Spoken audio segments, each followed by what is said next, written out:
is the Wolfbox G840S in the truck.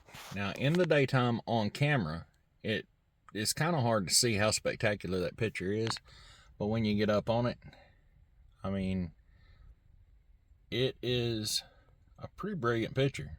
I mean, it's really good. I think it's really good. It does show up better on camera at night, so I'll try to get some more of that at night. Now, one thing someone asked me is the GPS module. Why does it have a GPS module? Well, it puts the speed. If you saw the speed in the other videos, it puts it up. But if you don't want that, you literally just unplug it right here and it goes away. Now there's no GPS information. You see the little red recording light up here, and that's pretty much it. It's got a clock, tells you the time and date right here, which is cool sometimes. It's not a must-have, but it is a nice touch, and you can just plug this right back in, and then the lines come back up and it picks your speed back up. So if you push the power button right here, you can see me in the mirror just a little bit, and if you pull that out, it turns it back into a rear view camera. And one thing I like, there shades up back there, so that is all from the camera. The only thing you see when you're looking is that shade in the back of the truck. Just leave it up pretty much all the time anymore. So then to turn it back on, you would just press that button again. Now to get into any settings on this thing, you touch the button and you have to stop the recording. The only things that you can do without stopping the recording is if you're driving along and there's something that you want a photo of, you push the photo button. It takes a photo and stores it in a photo file on the SD card. Also, if you're riding along and you see something that happened, you hit the lock button and it will lock that session. So see where it turned green and it's counting again now. If it was on, I have it set to do 3-minute videos in 3-minute intervals. So what it'll do is if I clicked it at 1 minute 50 seconds, it's going to finish recording out that 3-minute interval and lock that file. And that will put it into an event folder in the SD card. Now, with me doing the YouTube video, stuff like that, I'm really bad about pulling over, unplugging this, and then just hitting the SD card button and popping that SD card out. And then I'll swap and put a fresh SD card back in it to save stuff that I can't get to.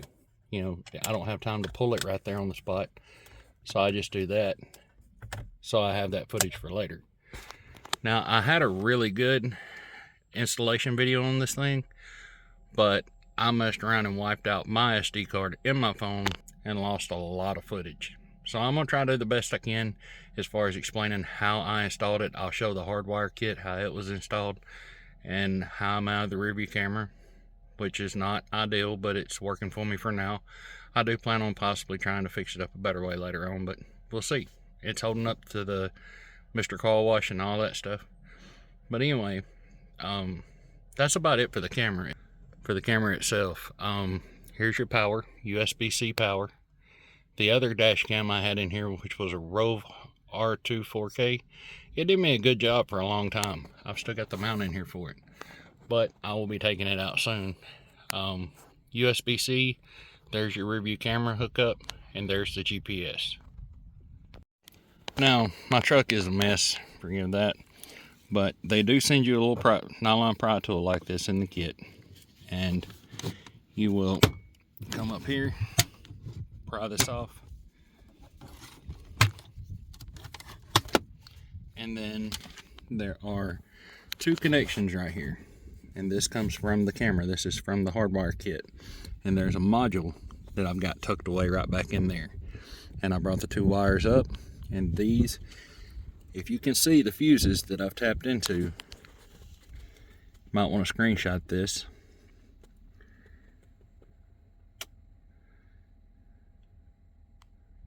For the fuses that I tapped into. But as far as this goes, like I say, this one goes to the yellow wire, and I mean, I can actually even unplug it for you guys if you want. It's on that last hole right here, and then that's the yellow, or that's the red, I mean, and then the yellow is this one right here. And come right off the side of these, and it's that last hole right there. So there's that. And you heard the unit power back on as soon as I plug the yellow back in. And the red is going right around over here. The yellow is coming into this one. This is on a 2018 Chevrolet Silverado 2500 HD. So all I did is, if you come around here on the back side of this A-pillar, there's two 10mm bolts. One is right here. You pop the little cover off. Another one at the bottom, 10mm bolt. Pop that off, run the wire up the A-pillar and across, and tuck it in behind the headliner to the center of the headliner. Now we'll move over to the other side. Now on the other side, you can see a little better. I did opt for the Wolfbox bracket, the Wolfbox mount. And the reason I did that is because it doesn't fit the OnStar mirror that I have very well.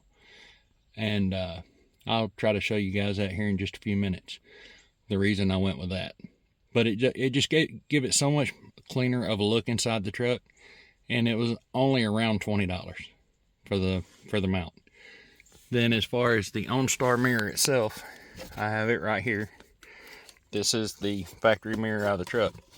What was happening is, when I would, because normally if you have a smaller mirror, you can just run straps around your original mirror and you don't need the bracket, okay? But on this one, with the buttons down here and a 10-inch wide mirror, what happens is the camera hits on this side. The camera, it sticks out right here. It'll hit right here, and it'll leave about this much of this mirror overhanging, okay? I didn't like that. The strap would not, right where the bracket goes to go around the mirror right here to put the strap on it, it was hitting right here. I didn't want messing around hitting the SOS button. I just didn't want that, didn't like that. So what I did is I came back here and I unplugged this mirror and took it off and left it unplugged for a couple of days to make sure it wasn't going to jack up my OnStar. And it didn't. It left. If I read the BCM codes, I have a code for an open circuit with OnStar, but I don't care about that. That doesn't bother me in the least. So you have the one, it's either an Allen or a Torx. I can't see. I think it's Torx bit right here. Don't remember what size it is, but just unscrew that, unplug the plug, and pull your old mirror off. Then the bracket, I'll take that mirror off here in a few minutes and show you how it actually bolts on. So the sun was getting in our eyes on the other side, and I couldn't really get the view I wanted. So there's a slit in the headliner right here. That is for the OnStar wiring to come through. And all I did is zip tied these three wires together, brought them down nice and neat, plugged them in the top of the camera. So I zip tied those wires together, ran them up through the slit in the headliner. I tucked the OnStar plug back in there. Then I took the GPS module and tucked it right on top of the headliner as well. The only other wire I had left is the one that goes to the rear view camera. So installing the rear view camera, just like on the other side, I took this plastic cover off and this one, two 10mm bolts, and pull against this and the A-pillar will come off just like the other side. I ran this wire, to the center one that goes to the camera, up across the headliner, right back down across through here. You'll have to pull your, you can see right here where I didn't get the headliner back set into the, yeah, right like that. So you'll want to check that, but you have to pull this weather stripping off. Just grab a hold and pull it out. It's not a big deal. When you pull it, it literally just comes right off just like that. And you can see the wire running right up through there. So I'm gonna push it back on. And like I say, when you do, make sure, come down through here and make sure you're on this, the rubber strip is on, make sure the rubber strip is on this side of the headliner, and just make sure it's pushed back up good and snug. Now I pulled it down from about here down to here. It's not that big of a deal. And then I was able to take the little nylon pry tool that they gave me and work the rest of the wire right down in here around this side. Then we open the back door and I was able to take this tool. It was tight, but I ran it right down around here, and then, like I say, I pulled this down, and there's the wire. You can see it runs right down along the edge of the headliner. Take this, get right in here, and just run down the edge of your headliner just to make sure that the rubber seals land on the outside of the headliner. Now, probably the most aggravating thing of this for me is there is a little tab right here. You can kind of see where I nicked it a little bit. I got impatient and used a metal tool instead of, because I couldn't get it loose with the nylon one. It'll probably pop right open today, but the day I was trying, I couldn't get it to pop down, so I took my knife and put in there and pried on a little bit. It popped right open, and there's a bolt in here that I had to take loose to take this side piece off and lean it in so I could lean the headliner down while I had this rubber seal off. Now, when I got to that point where I could pull the headliner down a little bit, then I went around back. There's 2 screws in the third brake light. I took those out, and the harness unplugs from the camera harness, unplugs from the camera. So I took the antenna off the truck that's not on here anymore, and I ran it through the hole for the third brake light and across and out right here, taped the wires to that antenna and pulled them back through. That way the wires were right there. So at that point, I put all this back together on the inside of the truck. You know, went ahead and put this bolt right here back in and fixed my weather stripping and all that. I love my bed cover. So when you get up here with the third brake light, 2 screws, Torx bits. I can't remember exactly what size they are. I keep wanting to say T15. I don't think that's correct, but 2 Torx bits. Pull this off. I have replaced this. It's aftermarket, and it came with a really thick foam seal when I replaced it. So when you put it back on, make sure everything's clean, make sure everything looks good, and it may not hurt to order a seal for the third brake light just to have on hand. I used the bracket that came with the camera. It worked fine, except for when I'd flip my bed cover up, it would hit the camera, and I didn't like that. And the only way it would work where I didn't have to screw any holes or drill any holes in my truck, the only way that it would work is to have it flipped upside down. Now there is an option on the camera to flip the image, but when you do, the clock and the speed and all that stuff stays the same. So either your image was upside down or the camera was upside down. So I raised the camera, took the bracket off, raised the camera up just a little bit. It still hits, but it's fine. It doesn't bother me that bad. Double-sided Gorilla tape at the bottom, double-sided Gorilla tape at the top. It hasn't moved. It's been on here for going on a month. I have a Mr. Car Wash subscription, so every time I go through, the little fingers of the brushes are constantly smacking the back of the cab, and no leaks, and the camera hasn't moved yet. But if I get back here twisting on it, when you go to align this camera, you really want to have someone in the front of the truck that can help you with aligning it, because it was pretty aggravating to get it straight, because I'm kind of picky about it. When I see the back, I want it like this, not like this, not like this, you know. So getting it straight was kind of aggravating. And one thing I noticed, I kept trying to turn it when it was on the bracket. It wasn't it needed to be turned, it needed to be twisted. So, you know, keep that in mind. And once you go to flipping screens and stuff like that, you'll raise it on this side, but this side will actually go up. So it's really good to have 2 people. So after that, put your screws back in. I just double-sided taped the camera there. I may try to make a better bracket for it at a later date, but that's what I got. So getting back to the camera itself, one thing I did want to note is that you can drag the screen down and move the screen back up, which will be really handy hooking up Gooseneck. I've not done that yet. I've not had an opportunity, so we're going to hook to my Gooseneck when we're done and just see how does it look on the 5th wheel. And then to change views, come across, there's your front view, come across one more time, and there's both views. Now It does get a broad picture compared to what it shows on the camera. That's what it's recording. This right here is what that big view right there is what it's actually recording. But with a monitor being so small, you're only getting that much. That's how come you can scroll up and down. So anyway, when you pull it off on a computer, it gives you a much larger picture. So as far as changing the settings on here, you see it's recording. Touch the screen anywhere, stop the recording. Now you can go into settings, or you can go one thing for especially older guys that are not real tech savvy, that Rove 4 had a small screen, you couldn't see it. I love this screen. So I can go back. I'm on channel 1.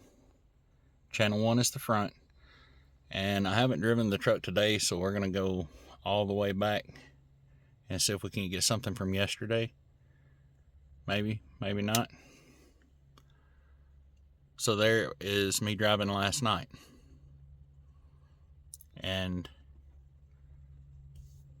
it was raining. I was headed back I went to get something to eat last night. You can drag it across, all right, now I want to go back, and if you want to see, well, I have to stop the recording again, apparently. Go to settings, hit this button. That is channel 2. Up here is channel 1. Down here is channel 2. So we'll press channel 2 and we'll go back. And there it is going down the road. I am blown away by the front and back picture quality of this camera. The brightness. One thing that I wish that they would have done is when I go to brighten it and dim it, I have to repeatedly push this button. I wish that it would have been where I could have just grabbed it and drug it across, but you can't do that. If you saw when I started trying to do that, it started changing the view on the camera. But I'm okay with that. That's the only flaw that I've seen with it that I didn't like so far. You can also mute the voice, so like right now it won't be recording what I'm saying. This is to change views also. If you don't want to swipe your finger across it, is all it does. Tap the Wolfbox in the middle, does nothing. Anyway, that's about all for that. Like quick stuff. And it has quite a few settings in here. Now keep in mind, this is not Wi-Fi, so you can't Wi-Fi from my phone to this. So, and then you can scroll up and down and see all the different settings. I will try to get another shot of this at night to show you how vivid it is, because with the light out right now, it's picking up more of me and more of other stuff than it is the actual picture. But language, resolution, movie clip time, I set that 3 minutes.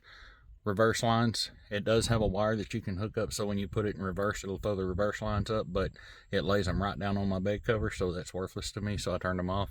Mirror flip, upside down rear frame, format SD card, language, screensaver, parking mode. Parking mode needs to be on when you have the Hardwire Kit installed, because if it's not, it won't kick on and record if someone hits you while you're not in the vehicle. So that being said, if you didn't want to do the parking mode and just leave it in a full-time cigarette lighter plug all the time, or if you want to wire the hardwire plug up to make it stay on all the time, that's fine. You just have to remember you could potentially kill your batteries. G sensor sensitivity, I think I have it set at medium. Volume settings, flicker, not real sure what flicker is. Clock settings, GPS information, time zone, daylight savings time, speed unit, just your typical settings. Speed compensation, so if the GPS is picking you up a mile or two off, you can set it to go over or under. Overspeed reminder, I don't have that on. Default booting display, reset, product information, and the help center. So that's all that.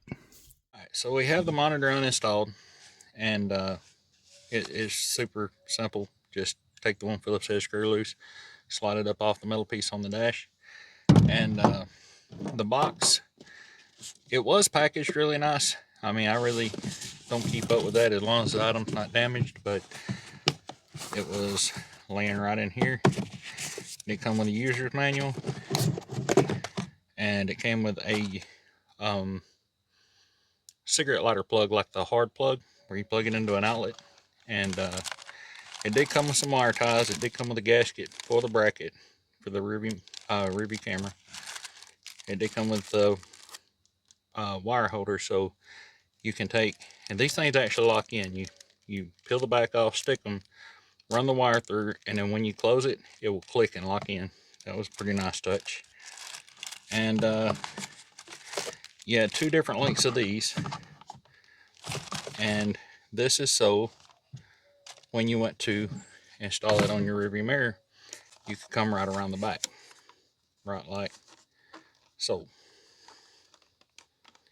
And I know people who use these that way, and they don't have a problem with it. They have no issues with it. But I'll show you why I didn't want to do that here in just a minute when I take that apart. So really not a lot to see in the box. As far as the bracket to me, if I was going to do another one of these, like in my car or something like that, I would definitely go for the bracket, because it's around 20 bucks. Don't hold me to the price. It's like $20, $25 from Wolfbox. It fits the camera perfectly, and you don't have to worry about having it. It looks a lot cleaner than having it strapped to this other mirror, to me. And we'll get a better look at it from outside the windshield here in a few minutes, where we'll put it back in the truck. Now,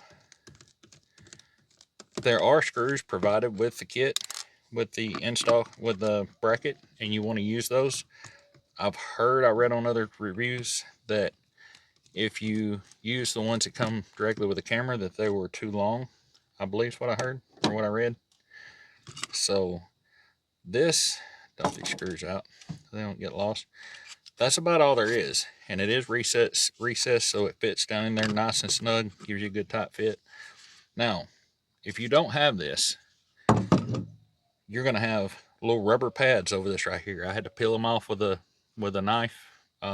Just get under the edge, peel them off, and then there was the screws, 1 screw in each hole that holds the metal bracket down. The metal bracket comes out of this hole and goes this way, and that way it will fit right around your mirror, right like this. So one issue I had right off the bat is, I need to hold it the way it goes, that way I can figure out what I'm doing here. One issue that I had right off the bat when I set this up on my mirror, this is a 10-inch mirror. This is supposed to be a 12-inch screen. I guess that'd be close, especially measuring diagonal across the screen. Anyway, the camera would hit. The camera hit, and this hit right here by these buttons.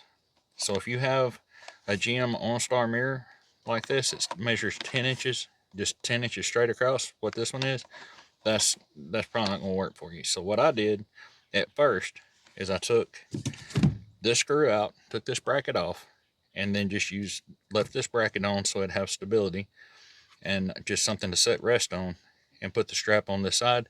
I hated it. Not only that, it also doesn't quite hardly cover the whole mirror.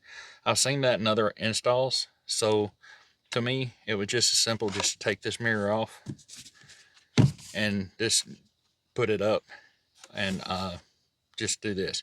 On the OnStar, all I did was unplug the OnStar.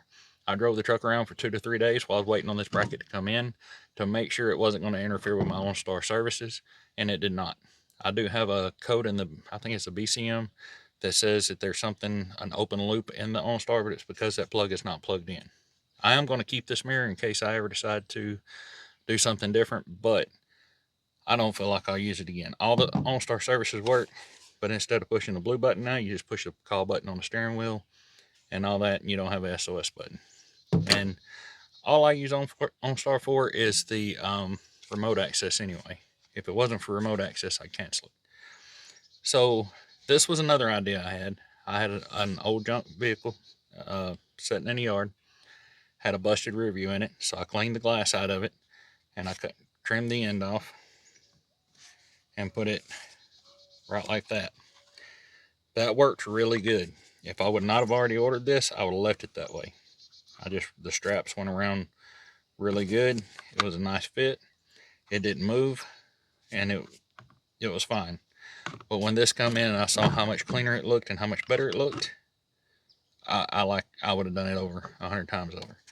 Now, this is an option. You can do this if you've got an old busted mirror laying around. You want to trim the end off of it. You know, that's something that when people saw that I did that, friends, they said they hadn't thought about it. So anyway, now as far as installing this, if you had just taken your camera out of the box, just peel the little rubber pads off, take those screws out, take the brackets out, and it looks like this. Set this right back down in the hole. Make sure the orientation is right. The camera's toward the bottom. This needs to be facing toward the camera. That way when you put it on the rear view, it's not upside down. I guess even if it was, you could always just flip it over. I don't guess that's that big of a deal. But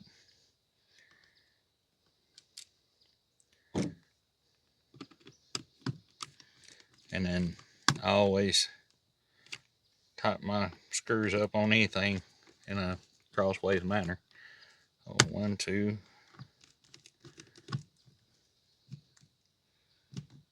3. I didn't over tighten. You try to over tighten them, I just tried to snug them up. So this screwdriver doesn't even fit these screws that well, but it worked. So anyway, that's how you install the mount on the back of the Wolfbox G840S. And as far as my opinion of it, yeah, if I buy another one of these, I'm gonna buy this to go with it, because it's 25 bucks.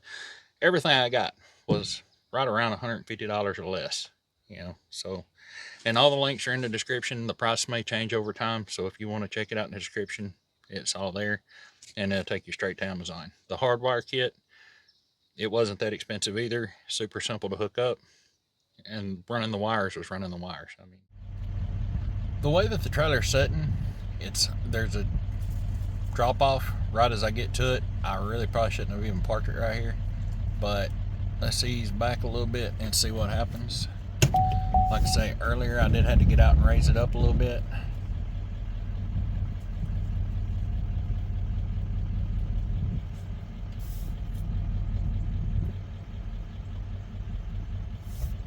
And then once I get back here, I'm going to raise my airbags up a little bit. If I can get them powered on. I gotta push both these buttons at the same time to get my preset. Going to 75. You'll see it when it comes up, it'll actually touch the trailer. Get it good and flush against the pad there.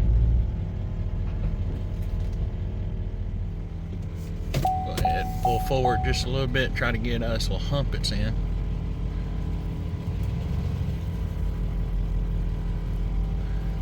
Maybe that right there will be good. And see, I like it because now I can look, make sure my toolbox hasn't come open, make sure whatever's riding on the trailer, you know, I can still see all that, and it's being recorded all the time. I love it. I should be able to let a little bit of air off of the airbags. Go down to 50.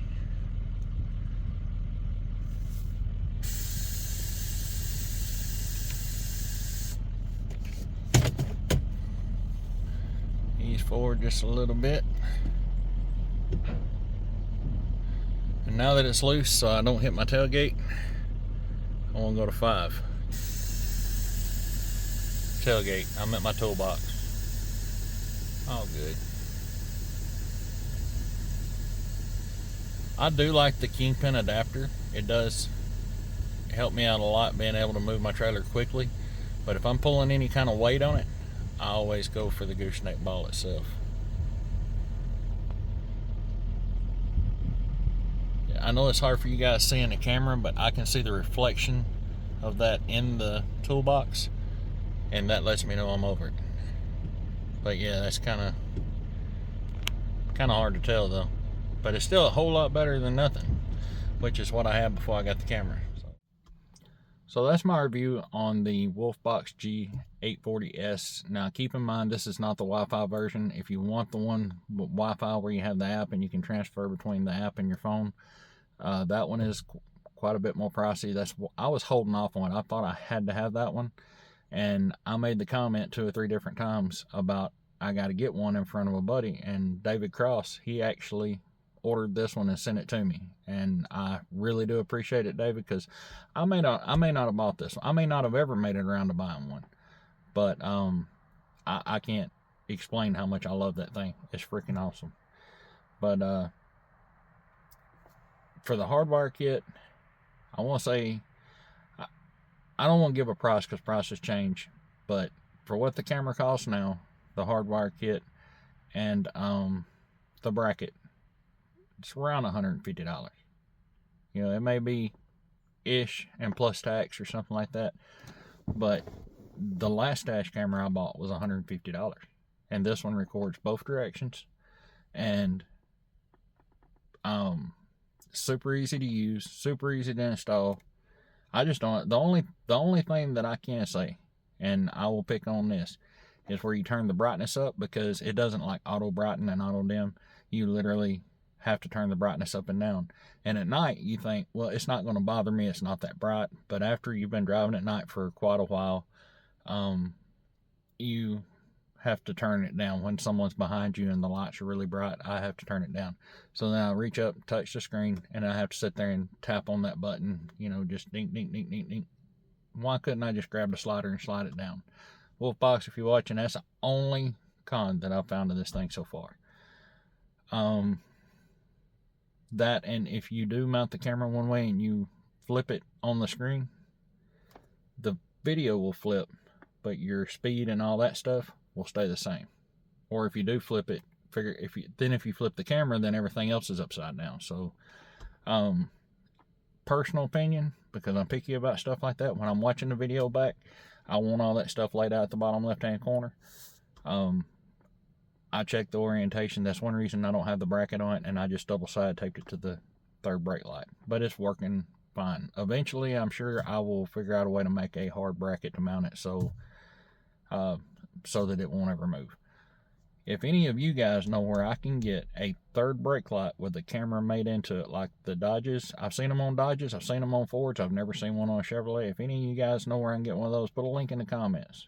I would really like to get the third brake light with a camera made into it, because this camera that came with this, I have this same camera on my Corvette. I bought it right after I bought the Corvette and installed the 7-inch flip up monitoring or screen, touch screen, whatever you call it, in it. And that's the same camera I ordered off Amazon back a long time ago. It looks the same anyway. It may not be the same internals, but the picture is great on both of them, and they look identical laying side by side. And that one I've never had a minutes issue out of it. So anyway, I'm not gonna drag it out any longer than I have to. That's my review on the Wolfbox G840S. And please like, share, and subscribe, and I will see you guys in the next video. Thanks for watching.